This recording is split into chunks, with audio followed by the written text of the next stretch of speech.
Welcome to Christ Assembly. My name is Bert Allen, and this is a ministry of christassembly.org.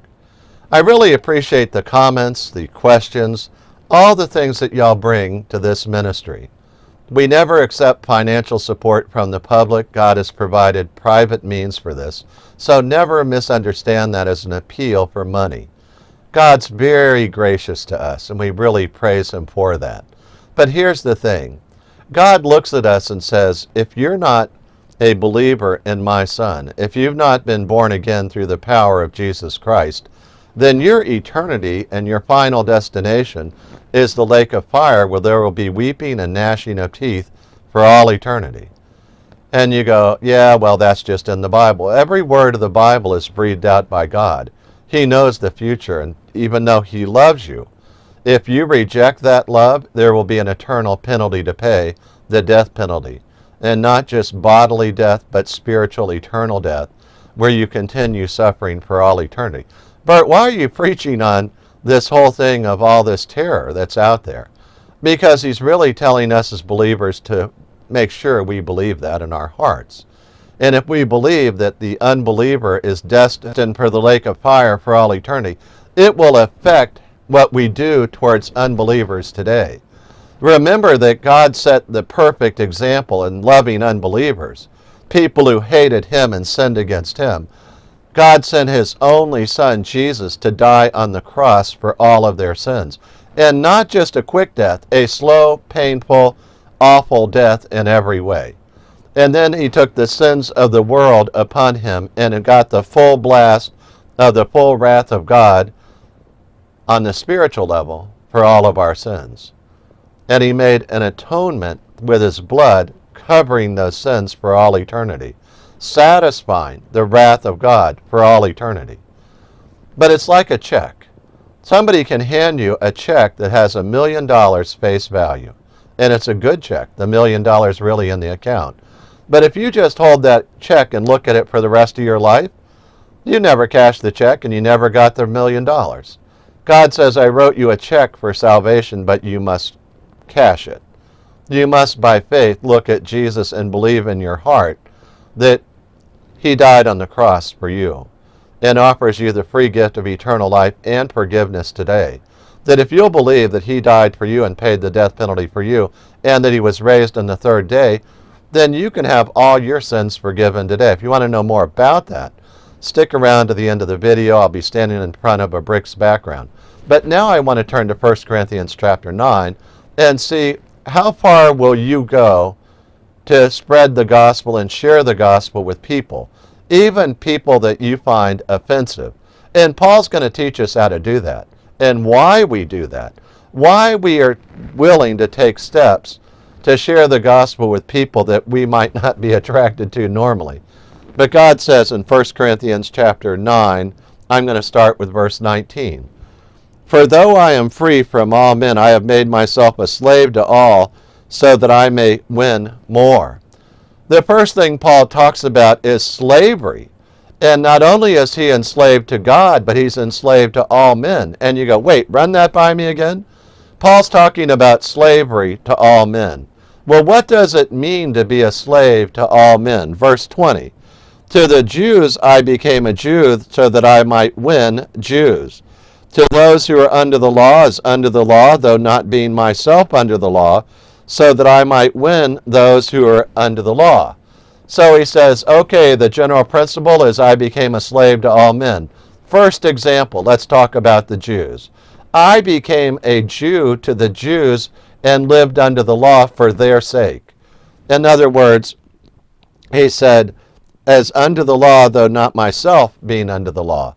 Paul did not believe for a moment that he was under the Old Testament law. That law had been fulfilled through Jesus Christ and His righteousness. The law was only a tutor to lead us to Christ. Christ has now come. We now live under Christ. The law was designed not to bring us salvation, but to show us how sinful we are and how much we need a Savior. But now the Savior has come. Well, let's go on. Number 21. To those who are without the law, as without the law, though not being without the law of God, but under the law of Christ, so that I might win those who are without the law. Paul says, my behavior will always be pleasing to God, and that's the overriding principle here. You're not going to do things with Jews that would offend God. You're not going to do things to the people without the law, like the Gentiles. You're not going to do things with Gentiles that will offend God. So think about this. Paul had no problem going into a Jewish synagogue and proclaiming Christ. There's no indication that he ever went into a Gentile temple, an idolatrous temple. He did go into synagogues, did not go into temples. There's no indication he went into stripper bars either. You know, he's not going to go to a place where he's going to defile himself, but he would go to a place where he could eat dinner with people. And he could go to places and eat meat sacrificed to idols, as long as nobody had a problem with that or even had any concerns about eating meat sacrificed to idols. If they were concerned about eating meat sacrificed to idols, then he would say to them, I'm not going to eat that meat sacrificed to idols, not because I'm not entitled to do that in my freedom in Christ, but for the sake of your weaker conscience, I will not be eating that meat sacrificed to idols. But he would take the time to be a Jew with the Jews and a Gentile with the Gentiles without the law. Verse 22, to the weak I became weak, that I might win the weak. I have also become all things to all men, so that I may by all means save some. You know, you think about this and you go, how far are you willing to go in your life, remembering that number one, you must be pleasing to God at all times. But number two, within that general rule of pleasing to God, you can act Jewish with the Jews. You can act Gentile with the Gentiles. You can act weak with the weak. And you can do that with the intention of sharing the gospel with them so that they will hear it and you're not putting up unnecessary barriers to the gospel. You're going to use your freedom in Christ to be with them. Remember, still pleasing to God at all times, but you're going to hang out with them and do things with them with the aim of, let's reduce some barriers that will prevent them from hearing the message of Christ as they would hear it if I were more like them. Wow. Okay, how far is Paul willing to go? Be a slave to all men. Verse 23, for I do all things for the sake of the gospel, so that I may become a fellow partaker of it. So Paul's saying, you know, at the moment of salvation, I partook of the gospel. But there's another sense here, that he's going to be a partaker of the gospel with them, where he's sharing it on a basis that'll make sense to them without the unnecessary barriers. Wow. In other words, he said, and I'll read it again, I do all things for the sake of the gospel. Paul said, I'm willing to give up my freedoms, my preferences, my wants of what I like and don't like. I'm not going to hold prejudices against people, just the opposite. I will make a strong attempt to be Jewish with the Jews and with people without the law to be without the law. And when people are weak and they don't get it and they're immature, I'm going to be immature with them.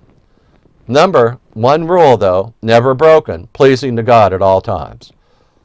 Do you take time to be with people who are Jewish today? If you have friends that are Jewish, are you doing things in your life that create unnecessary barriers to them hearing and believing the gospel?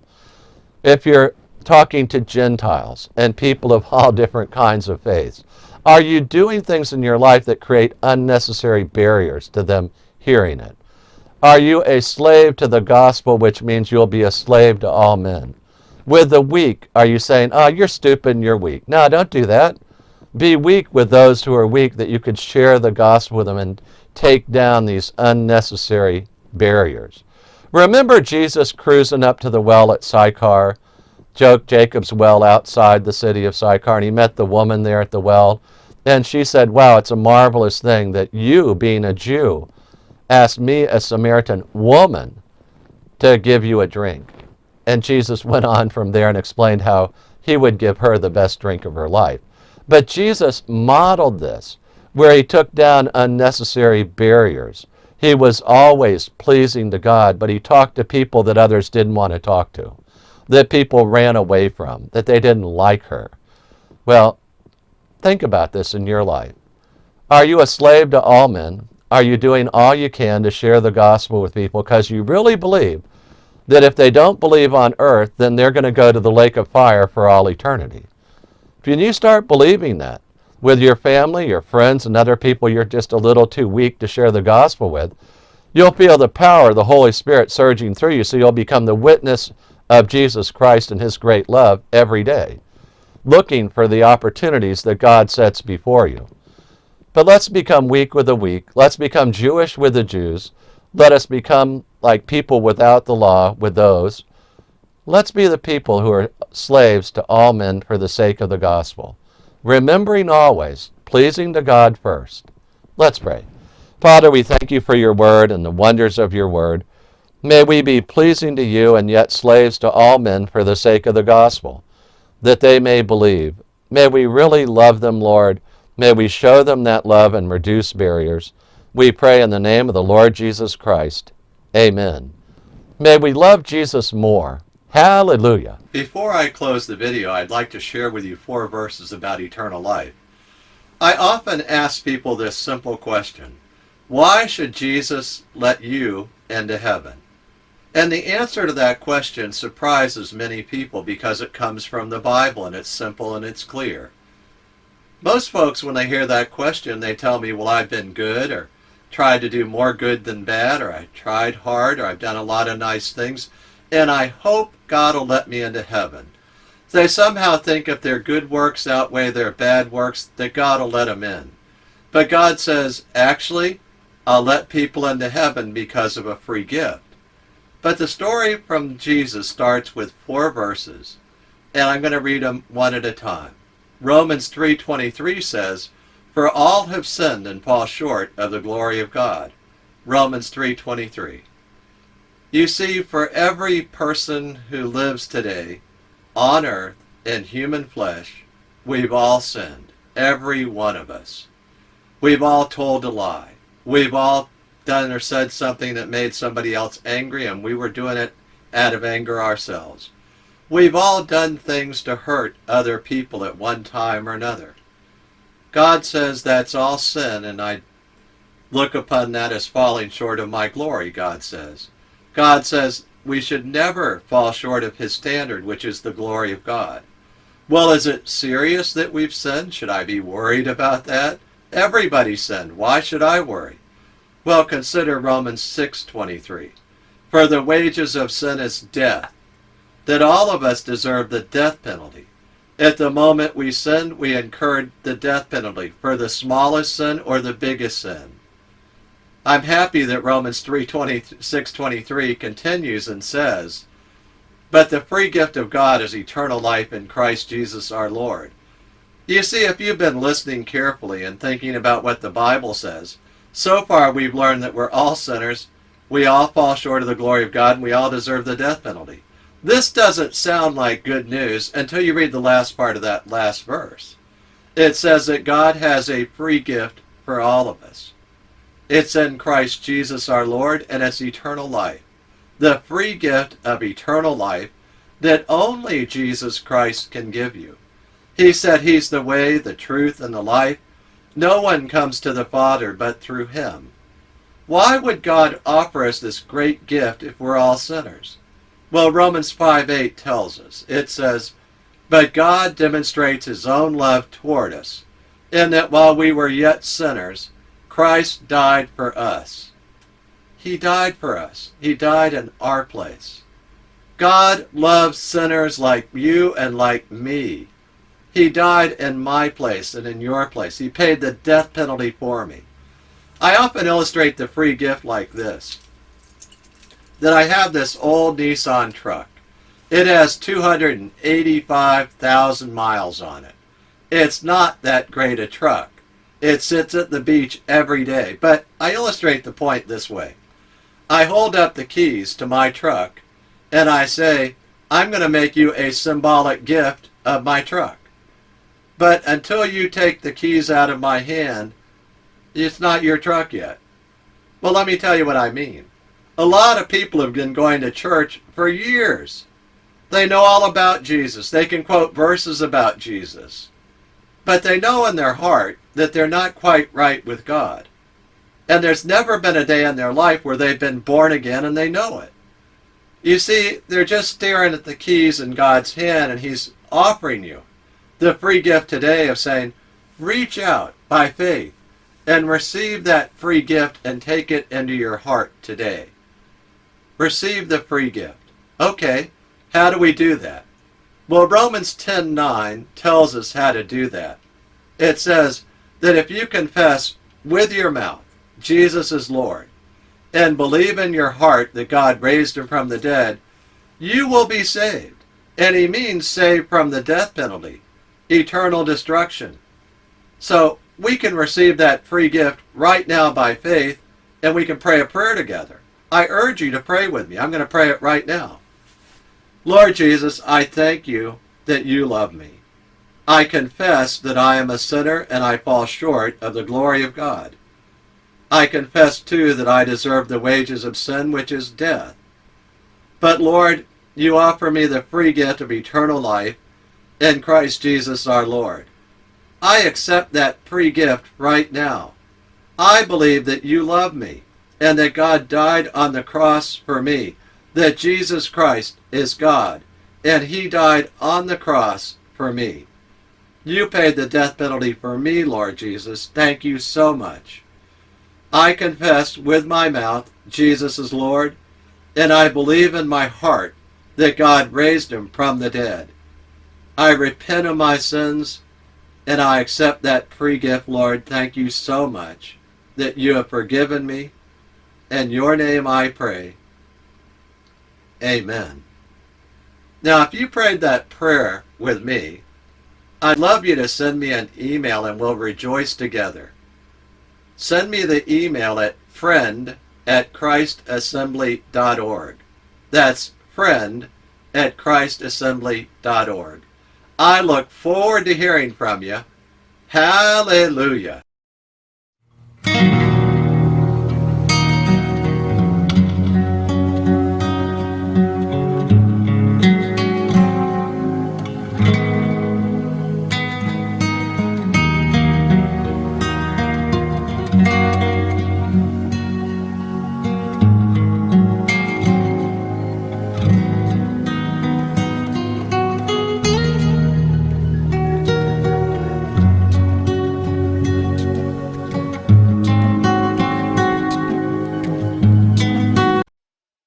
Scripture quotations taken from the NASB, New American Standard Bible, copyright 1995 by the Lockman Foundation.